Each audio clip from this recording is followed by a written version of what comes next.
Hello, this is Anna with Cottage on Oak, and today we are going to make some sauerkraut the easy, simple way.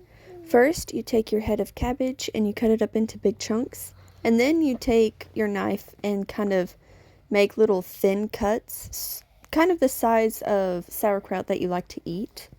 Some people use a machine for this. I just cut it up by hand. I enjoy it, and it's not that hard.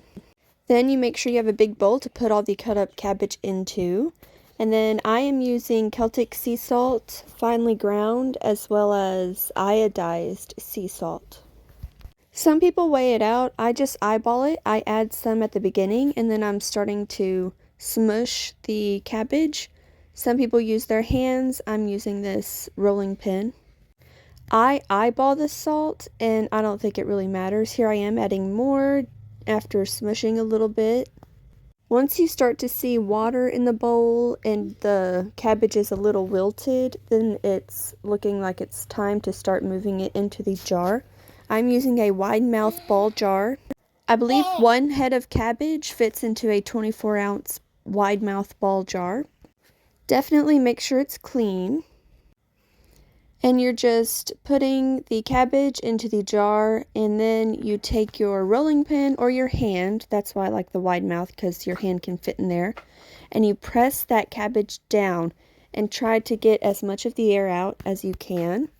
And then you can continue adding in more cabbage, and then after that you again press it down. I like to do this in stages instead of all at once at the end, because I feel like it makes it easier. The water in your bowl from smushing the cabbage is okay and good to add into your ball jar.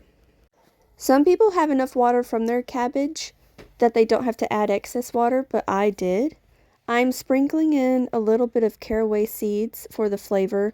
This reminds me of dill a little bit. And I'm also using a pickling spice because I like my sauerkraut a little flavored. And then on top of the spices, I'm adding the rest of the cabbage.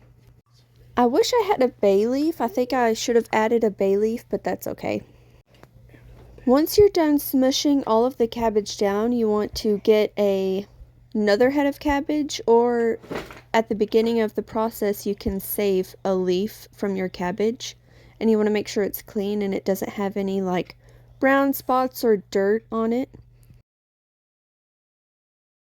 And this is what I use to keep the cabbage down and to keep the water above the sauerkraut. We'll just go ahead and call it sauerkraut.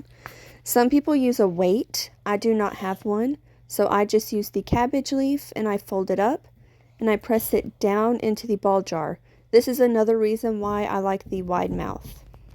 Also, not to be picky, but the ball jar brand works better than the cheaper version next to it at Walmart. I have had the cheaper version jars break on me, and the ball jars have never broken on me.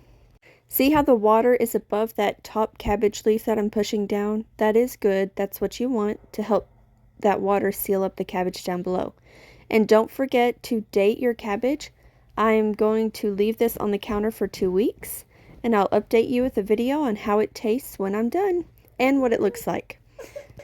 So thank you so much for watching. I hope this helped you and makes you realize that sauerkraut is easy to create. Let me know down below what you think.